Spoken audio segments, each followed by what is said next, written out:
उत्तम और अविनाशी सुख की प्राप्ति के लिए कृपया अपने नेत्रों को बंद कर लीजिए। अपना ध्यान अपने आभ्यंतर अमूर्त शरीर पर लाइए, जो अंतर्दृष्टि से आपके अनुभव में आता है। सिर से पांव तक ये अमूर्त काया अंतर्दृष्टि से आपके अनुभव में आती है, क्योंकि यहाँ आराम या वेदना की स्थिति पाई जाती है। हम सुख स्वभावी होने से हमें अपने में सुख का अनुभव आता है, और कर्म की धूल जमा होने से शरीर में वेदना का अनुभव होता है। उस कर्म की धूली को हटाने के लिए ही हमें अपने सन्मुख रहना है, ताकि हम सदा सुख का अनुभव करते हुए रह सकें। यह कर्म की धूली ही हमारे सुख का घात करती है, और वह बहिर्मुख रहने से हमारे भीतर प्रवेश करती है।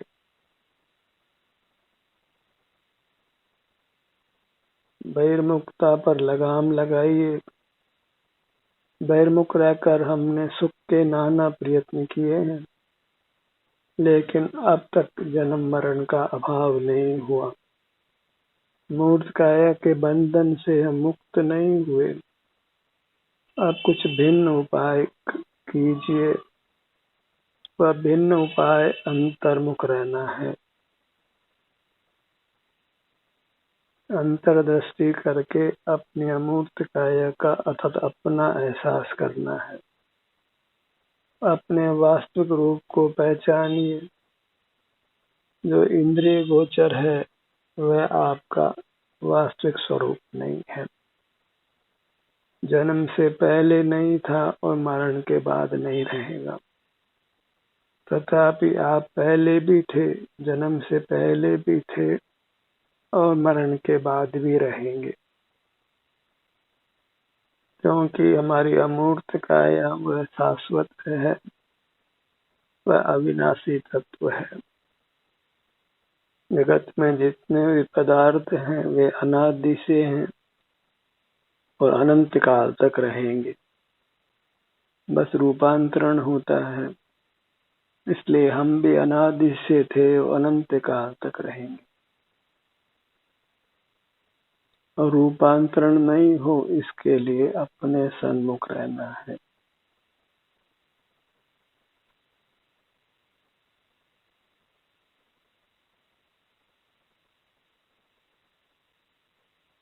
कि हर बात का एहसास आपको अंतर्दृष्टि से होता है, अपने अमूर्त शरीर का। इसको शास्त्रीय भाषा में आत्मा कहते हैं।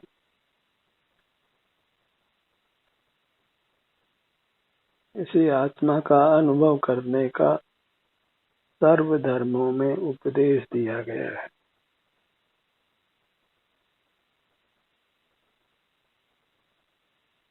ये आप ही हैं प्राप्त मनुष्य शरीर के बराबर, किंतु अमूर्त हैं और सुख स्वभावी है।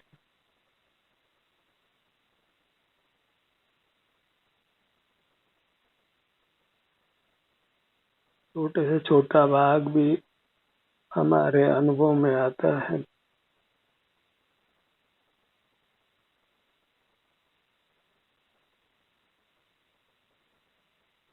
अपने दाहिने हाथ की छोटी उंगली को अनुभव में लीजिए।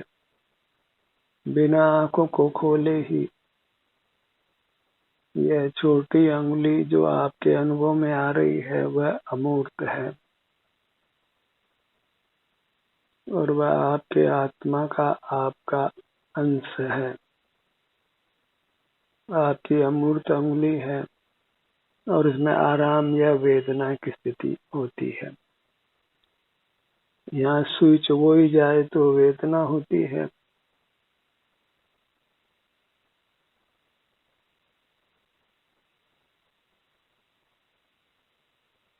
बस अपनी मूर्त के सन्मुख रहिए, वही पारमार्थिक देव दर्शन है, सच्चा देव दर्शन है। बाहर में तो केवल मूर्त का ही ज्ञान होता है, इंद्रिय ज्ञान ही होता है। अमूर्त आत्मा परमात्मा का दर्शन खुली आंखों से नहीं होता, क्योंकि आत्मा परमात्मा अमूर्त है और बाहर इंद्रिय द्वारों से, आंखों से अमूर्त का दर्शन नहीं होता, अमूर्त का ज्ञान नहीं होता। केवल अपनी अमूर्त काया का ही सुख दुख रूप से एहसास होता है, और वह एहसास करना ही देव दर्शन है। वही देव की आराधना है, देव की पूजा है, देव की भक्ति है। अपनी ही भक्ति, अपनी ही आराधना, अपनी ही पूजा, अपनी ही आरती मात्र अपने सन्मुख रहने से होती है, अपने शारीरिक सुख दुख की दशा का वेदन करने से होती है।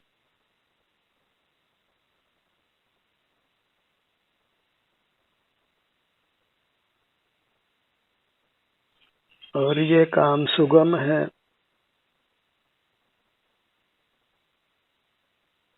आपको आप सदा ही उपलब्ध है। क्षण मात्र को भी हमारा हमसे वियोग नहीं होता, अन्यथा हमारा नाश होगा, और नाश तो कभी होता नहीं है। बस बहिर्मुखता से ही हम अपने को पीठ देते हैं वास्तविक आत्मा परमात्मा को, और वही अपराध है। अपने सन्मुख नहीं रहना ही अपराध है, और उसका दंड हम भोग रहे हैं। उसी के कारण से जन्म मरण होता है, शरीर में रोग होता है, वेदना होती है, क्षुधा तृषा पैदा होती है, बाहर में अपयश मिलता है, और नाना दुख के कारण बनते हैं। वह बस अपने परमात्मा को पीठ देने से है, बहिर्मुख रहने से है। देव दर्शन की बहुत महिमा है, पर आत्म दर्शन ही देव दर्शन है, क्योंकि अन्य अमूर्त जीव का कभी ज्ञान नहीं हो सकता है, और जो ज्ञान होता है वह मूर्त का होता है, और मूर्त तो अचेतन है। और चेतन का अनुभव करना हो तो फिर अंतर्दृष्टि ही उपाय है। चेतन का सुख दुख रूप से अनुभव होता है, और दुख तो कदाचित कर्म की धूलि होने से है, और अंतर्मुख रहकर उस कर्म की धूलि को मिटा दिया जाए तो फिर अपने दर्शन में केवल सुख का ही अनुभव है, उत्तम अतीन्द्रिय सुख का, जिस सुख को परमात्मा भोगते हैं। हम भी तो अंतरंग में परमात्मा ही हैं, बस अंतरंग में रहकर हम परमात्मा सुख को भोग सकते हैं। अपने दृष्टि को फैलाइए अपने सिर से पांव की तली तक, इतना ही आपका कर्तव्य है। अन्य उपाय बहुत किए हैं, एक उपाय यह भी करके देखिए, ट्रायल एंड एरर। इसमें कोई जोखिम नहीं है, कोई अर्थ व्यय भी नहीं है, कहीं जाना भी नहीं, और अपने सन्मुख होने से शांति तो तत्काल ही मिलती है। राग द्वेष मिटते हैं, पाप का परिणाम उत्पन्न नहीं होता, कसाय उत्पन्न नहीं होती।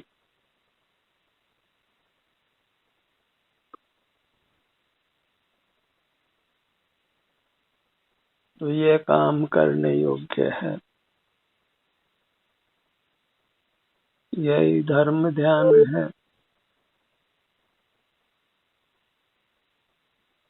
यह ध्यान ही सुख उत्पन्न करता है।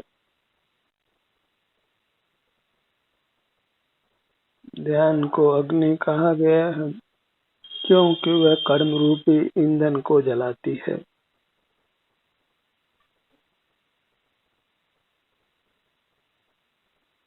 और कर्म का ईंधन जलने के उपरांत फिर अनंत काल तक हमारी काया में कोई दुख नहीं होता,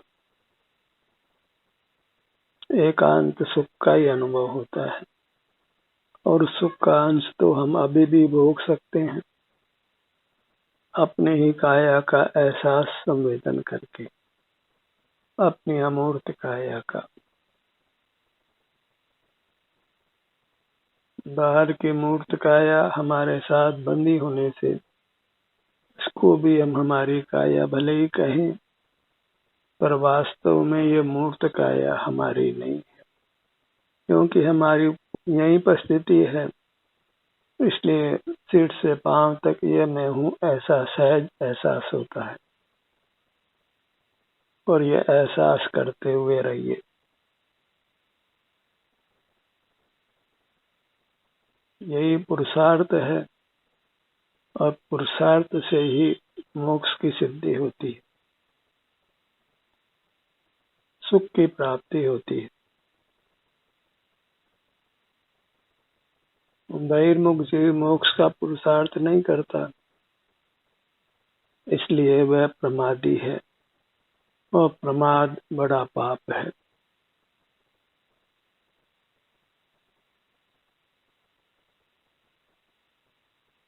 अपने आभ्यंतर शरीर के प्रति जागरूक रहिए। यदि आप चाहते हैं कि आपको किसी भी प्रकार का दुख नहीं हो, स्वप्न में भी दुख नहीं हो, तो बस अपने साथ युक्त रहिए। अपने से अपना योग वही योगी की दशा है, योगीश्वर की दशा है, और परमात्मा योगीश्वर होते हैं।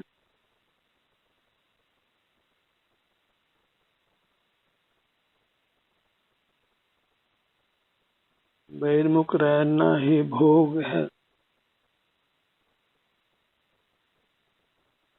उससे ही हमारे सुख में ह्रास होता है, कमी होती है, दुख की उत्पत्ति होती है।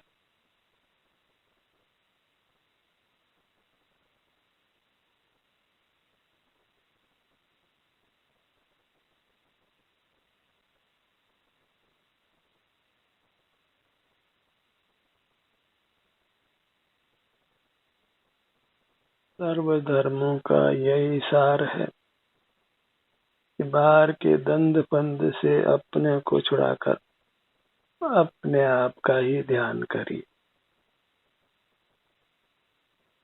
और मुक्ति रमणी को वर लीजिए, सुख को प्राप्त कर लीजिए। और इस काम में देरी करना अच्छा नहीं है। एक काम करने से फिर सब कामों से आप मुक्त हो जाते हैं, कुछ भी करना शेष नहीं रहता, आप कृतकृत्य हो जाते हैं।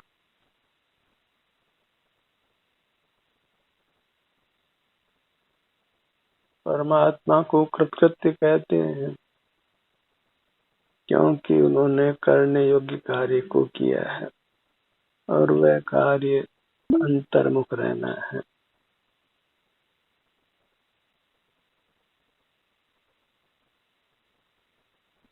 विषय सुख भोगना अच्छा नहीं है। अपने आभ्यंतर शरीर का सुख, जो शारीरिक सुख है, वही भोगने योग्य है।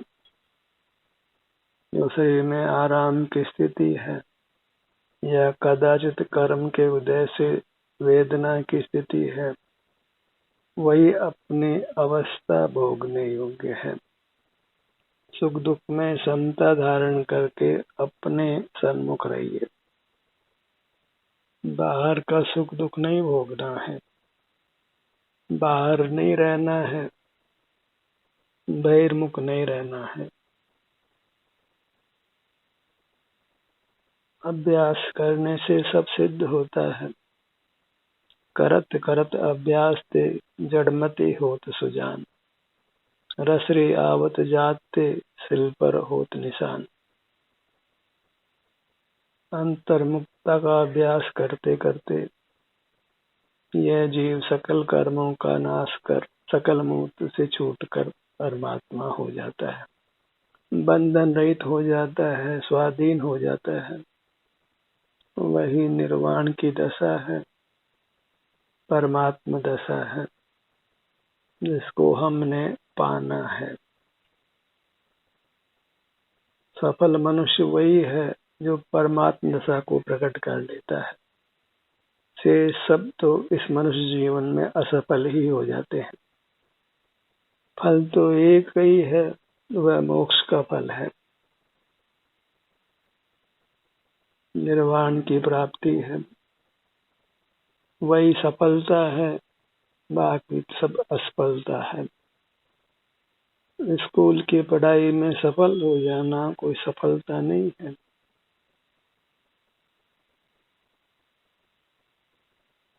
तो सबसे लोक में, संसार में ही हमारी स्थिति होती है। पारलौकिक सुख, उत्कृष्ट सुख नहीं मिलता है। और उत्तम लोक तो हमारी अपनी अमूर्त काया का क्षेत्र है, हमारी अमूर्त काया है। सिर से पांव तक अपनी मूर्त ही उत्कृष्ट मानी गई है। परमात्म स्वरूप है, जहाँ से विमुख रहना योग्य नहीं है।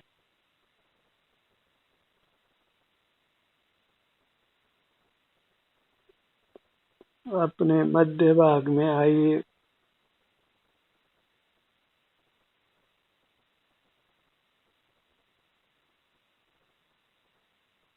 पेट का भाग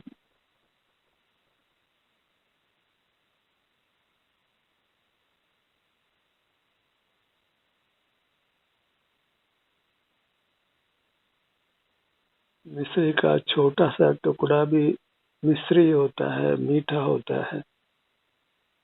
ऐसे हमारा छोटा सा भाग भी आनंद दाता है, सुख का अनुभव कराता है। बस यह मूर्त नहीं है, अमूर्त है, इंद्रिय गम्य नहीं है, स्वानुभव गम्य है, अपने सुख दुख रूप से वेदन में आता है। एक ही लक्ष्य बनाइए, एक ही संकल्प करिए कि इंद्रिय ज्ञान का निरोध करना है। वही इंद्रिय जय है और उसी से हम परमात्मा बनते हैं। इंद्रिय जय के लिए बस अपना एहसास करते हुए रहना है। फिर अपना अभ्यास करने से ही हमारी अमूर्त काया का परिमार्जन होता है। जो धूल चिपकी हुई है वह अलग हो जाती है।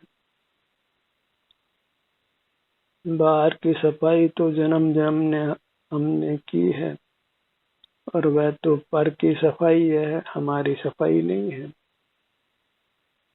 अपनी सफाई सफाई तो अंतर्दृष्टि करने से होती है। अपनी दृष्टि को सिर से पांव तक फैलाने से ही अंतर की सफाई होती है। हमारी यह अमूर्त काया अत्यंत शुद्ध होती है, स्वच्छ होती है, और शुद्ध अवस्था ही परमानंद की दशा है। जब कर्म की धूली बिल्कुल भी नहीं रहती तो हम पूर्ण आनंद को पा लेते हैं। फिर कभी एक क्षण के लिए भी उसका वियोग नहीं होता।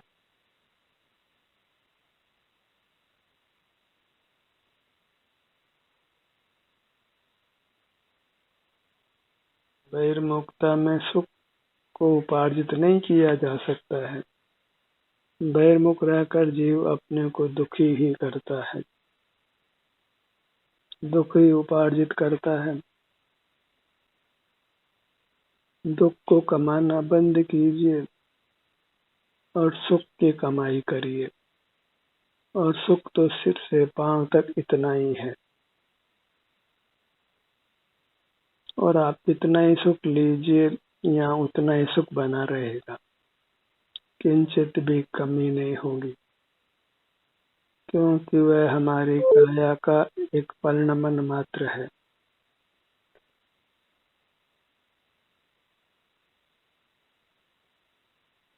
अपने पीठ के भाग पर आइए।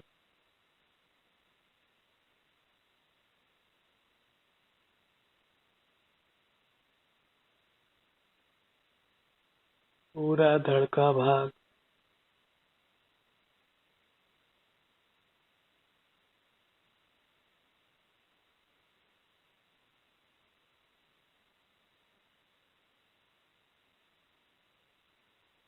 दृष्टि फिराना है, निज में ही विहार करना है। साधु विहार करते हैं और वह विहार वास्तव में अंतर यात्रा करने रूप है। अपने सिर से पैरों तक विहार करिए।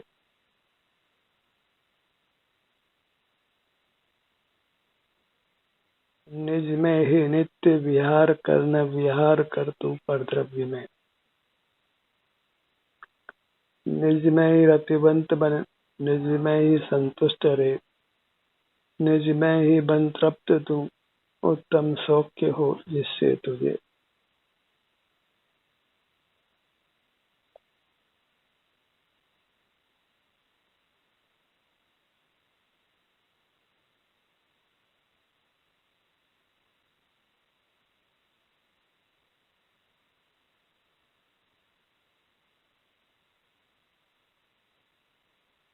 अपने पर ही दृष्टि फैलाकर रोकिए। ये अमूर्त पदार्थ भी स्वानुभव गोचर होता है, अंतर्दृष्टि से प्राप्त होता है, और इसको प्राप्त कर लेना ही सुख को पा लेना है, क्योंकि आप ही सुख स्वरूप है, उत्तम सुख का धनी है।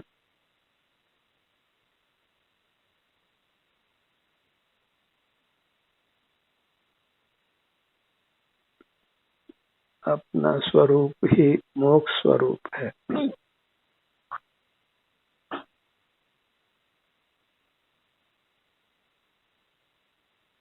पर परमात्मा को साक्षात देखना संभव नहीं है, क्योंकि जीव अमूर्त है और परमात्मा ने अपना अमूर्त रूप प्रकट किया है, इसलिए उनको नेत्रों से देखा जाना संभव नहीं है। और जो मूर्त रूप है वह वास्तव में अचेतन है, उसमें सुख की कणिका भी नहीं है।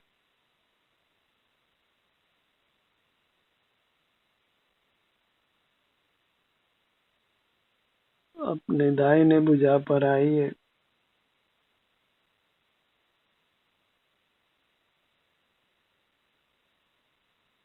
क्योंकि हमको अपने अमूर्त अंग उपांग अनुभव में आते हैं, इसीलिए आपको विभिन्न भागों में जानने का निर्देश दिया जाता है। अन्यथा तो ध्यान को हाथों पे लाना संभव नहीं है, पैरों पर लाना संभव नहीं है, क्योंकि हाथ पैर हमारे अनुभव में आते हैं, इसलिए हम अपने ध्यान को अपने हाथ पैरों पर ले जाते हैं।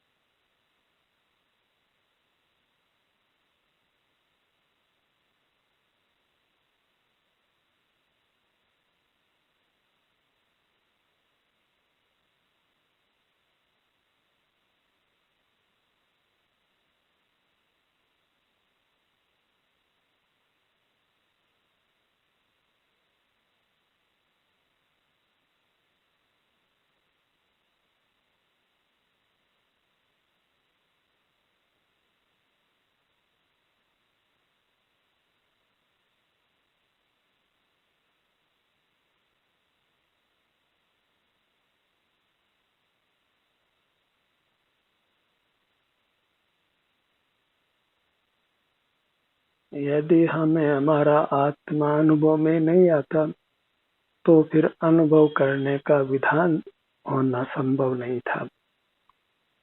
अपनी अमूर्त काया के अंग उपांग हमारे अनुभव में आते हैं, इसलिए अपने ध्यान को अपने अंगों पर लाने के लिए कहा जाता है। अंतरंग में विचरण करने के लिए कहा जाता है, अंतर में विहार करने के लिए कहा जाता है, क्योंकि सिर से पांव तक ये हमारा अमूर्त स्वरूप हमारे अनुभव में आता है। कभी कहा जाता है अंतर में विचरण करने के लिए, अपने अंगों पर ध्यान लाने के लिए। अमूर्त काया भी अनुभव का विषय है, इसको स्वीकार कर उसका अनुभव कीजिए।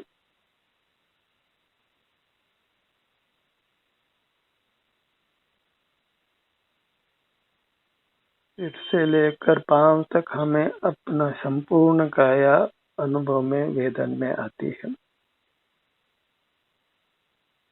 बस इसलिए इसका वेदन करते हुए रहिए। कोई अशक्य कार्य नहीं कराया जा रहा है। मोक्ष होने योग्य है, मोक्ष मार्ग होने योग्य है, और हमें बस उस मोक्ष मार्ग में चलकर मोक्ष को पाना है। संसार भयावह है, बहिर्मुक्त अत्यंत दुखदायक है। इसको जितना जल्दी स्वीकार कर लिया जाए उतने शीघ्र ही हम बहिर्मुक्ता को छोड़ पाएंगे। और बहिर्मुक्ता को सुख का कारण मान लिया जाए तो फिर दुख का अंत कभी आने वाला नहीं है। इंद्रिय ज्ञान को ही अपना स्वभाव मान लिया जाए तो फिर संसार का कभी अंत नहीं हो सकता है, दुखों का अंत नहीं हो सकता है। इंद्रिय ज्ञान ही चिद विकार है, उसका निरोध करने से ही मोक्ष मार्ग बनता है और मोक्ष की प्राप्ति होती है, सुख की प्राप्ति होती है, उत्तम सुख की, अविनाशी सुख की।